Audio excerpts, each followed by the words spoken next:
Të nderuar shikues, mirëmbrëma, do të jemi bashkë me edicionin qendror të lajmeve këtu në kanalin 7, ndër të tjera do të ndiqni. 3.7 milion qytetarë do të zgjedhin nesër parlamentin e ri. Risia e këtij procesi është vota e diasporës dhe betejë në listën e hapur të kandidatëve për deputet. SPAK zbarkon sërish në Elbasan për hetimin e krimeve zgjedhore. Drejtuesit e Task Force-s takohen me përfaqësuesit e prokurorisë dhe ata të policisë. Marina Aurikun pret për herë të parë festivalin e jahteve. Panairi Ballkanik detar zgjat 3 ditë dhe ka marrë mbështetjen e grupit Concord Investment. Nur Al Kazal mbylli rrugtimin në fermën e VIP-ave. Konkurrentja u largua pas televotimit që hapi agaj për të ndëshkuar sjelljet e dhunshme.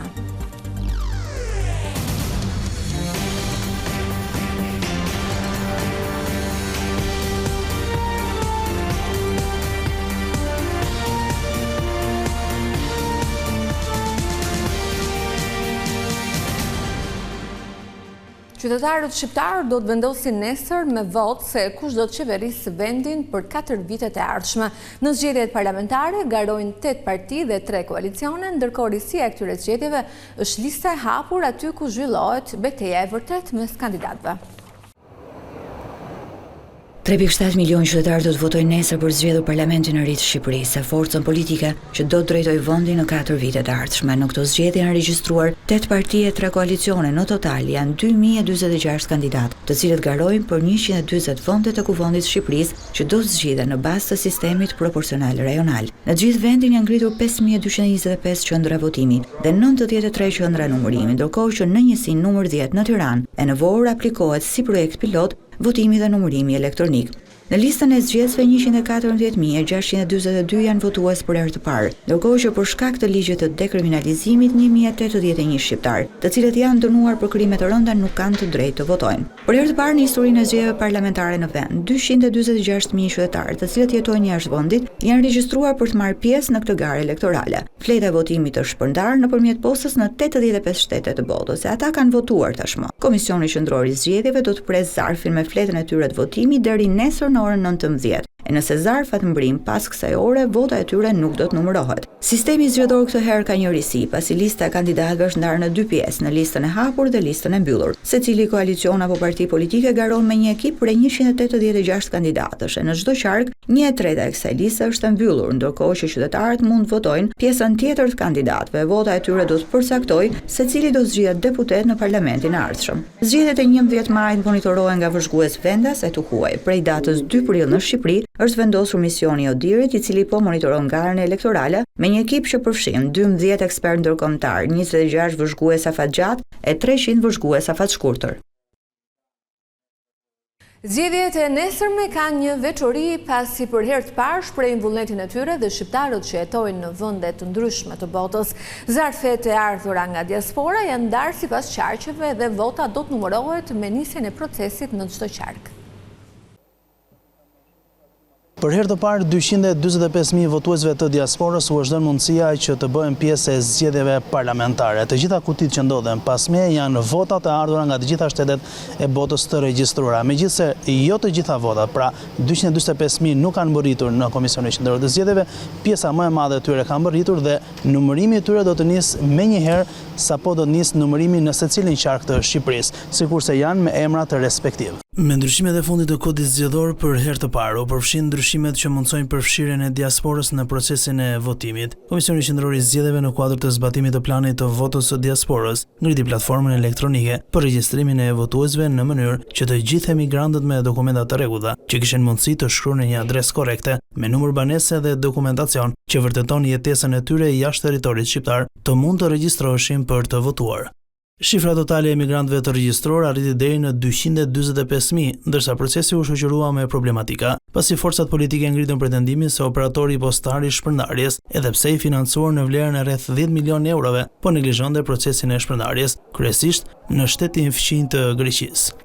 Numri më të lartë të votuesve të regjistruar në diasporë erë në Italia me rreth 91.216 shtetas të miratuar, për të cilët zarfet janë shpërndarë në adresat përkatëse. KQZ nuk ka përjashtuar nga mundësia për të votuar as edhe ato shtete numri të cilëve ka qenë vetëm një, si për shembull Venezuela, Jordania, Filipinet e tjerë. Të gjithë emigrantët të cilët nuk arritën të tërhiqin një zarf deri më datë 8 maj, operatori i shpërndarjes i ka kthyer sërish në Shqipëri pranë magazinave të Komisionit Qendror të Zgjedhjeve.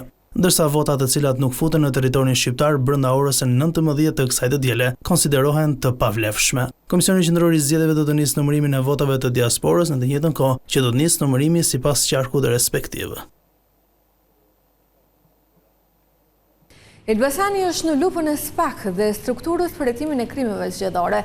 Kjo për shkak të problematikave në proceset e kaluara, edhe këtë shtunë drejtues së Byrosë së Hetimit janë takuar me përfaqësues të Prokurorisë së Elbasanit dhe policisë ku kanë lënë porositë për ditën e votimit. Përfaqësues të strukturës së posaçme kundër korrupsionit dhe krimit të organizuar, si dhe të Byrosë Kombëtare të Hetimit, kanë zbarkuar sërish mëngjesin e kësaj të shtune në qytetin e Elbasanit. Ata janë takuar me drejtuesin e Prokurorisë Krish Nikajazi dhe drejtorin e Policisë Vendore Fatmir Hoxha. Fokusi i takimit kanë qenë shqetësimet dhe denoncimet në rritje që lidhen me zgjedhjet e 11 majit. Përfaqësuesit e SPAK dhe BKH-s kanë kërkuar angazhim maksimal nga institucionet e drejtësisë dhe rendit me qëllim rritjen e monitorimit në terren, sidomos në zonat që janë identifikuar si të ndjeshme. Ata kanë thënë se çdo kallëzim apo indicie që lidhet me krimet zgjedhore do të trajtohet me përparësi dhe në mënyrë të paanshme.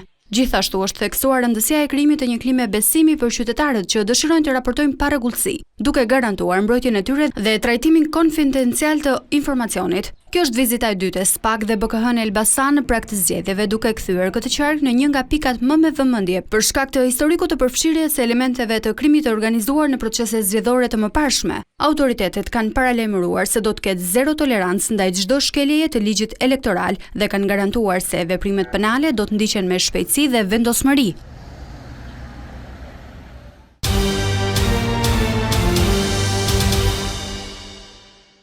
Gjykata e Kukësit la në burg 41 vjeçarin Ylber Jaku, i akuzuar për vrasjen e 34 vjeçarit Reshid Sallahu për motive hakmarrje.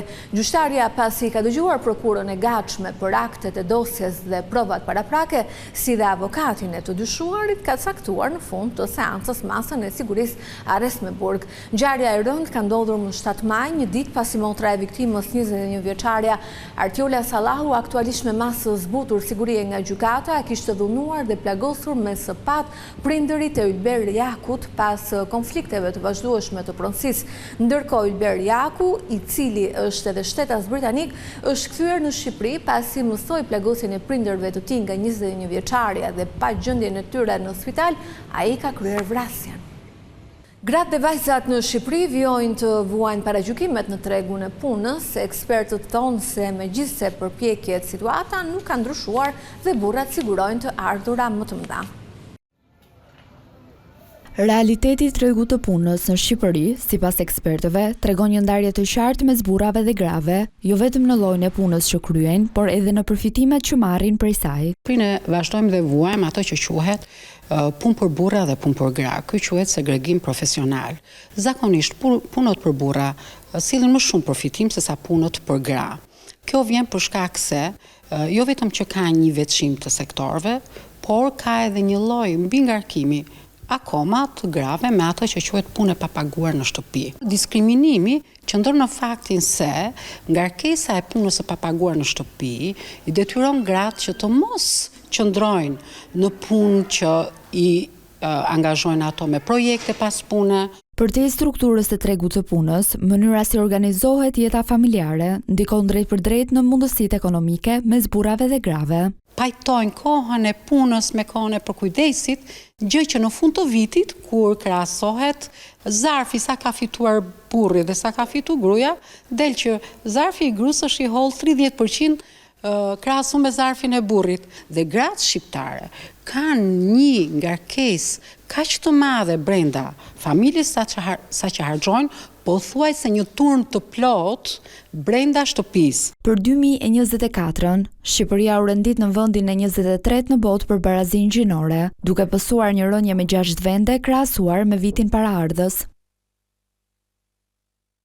Për herë të parë, Marina Aurikum ka mirëpritur biznese vendase dhe të huaja në ato që njihet si festivali jahteve. Panajiri Ballkanik Detar zgjat 3 ditë, ndërkohë grupi Concord Investment edhe këtë herë ka mbështetur këtë event që ka në fokus nxitjen e ekonomisë detare.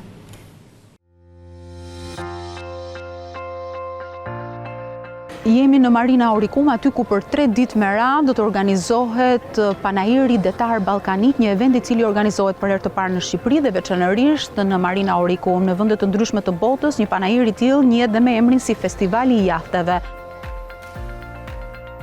Panajiri detar është një event i cili ka për qëllim të bëjë bashkë biznese që operojnë në fushën detare. Edhe pse ky segment i ekonomisë mund të konsiderohet në fillesat e tij, e ardhmja është shumë premtuese për të sjellë një vlerë të shtuar në ekonomi. Grupi Concord Investment edhe këtë herë u bë pjesë e eventeve që nxisin ekonominë detare me Marina Aurikum.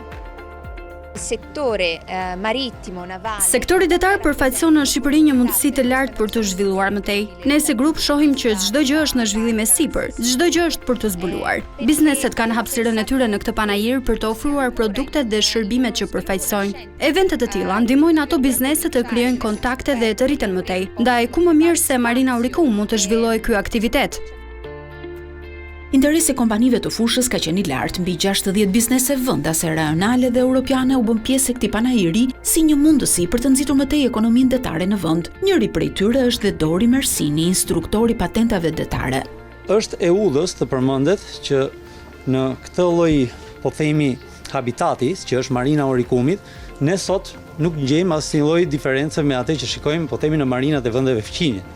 Por edhe pse ende mungojnë shumë facilitete, unë jam i bindur që jemi në rrugën e dur, pse kemi filluar, po themi ka gjithmonë një fillim, një ditë të parë, për të qenë në po themi për qenë në projektin e dur.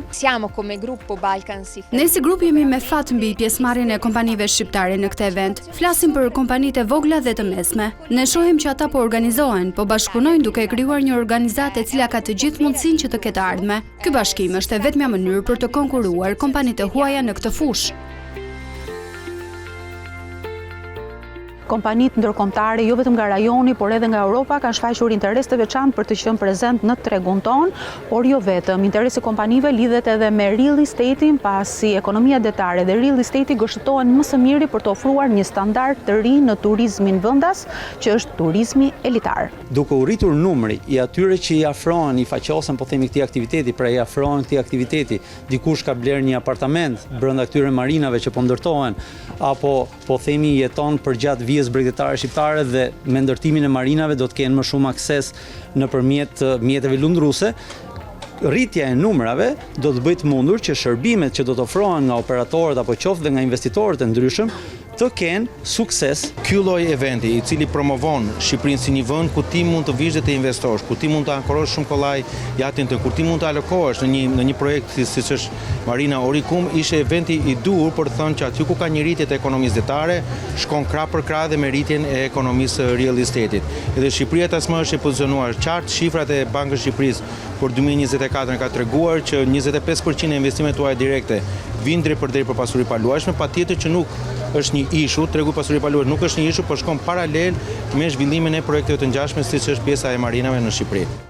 Rritja e ekonomisë shqiptare po udhëhiqet nga ndërtimi, turizmi dhe real estate, ndaj dhe ekonomia detare me zhvillimin e marinave dhe industrisë së jahteve është një sektor strategjik që së bashku me projektet të ndërtim do të ofrojnë një rritje të qëndrueshme dhe me standard.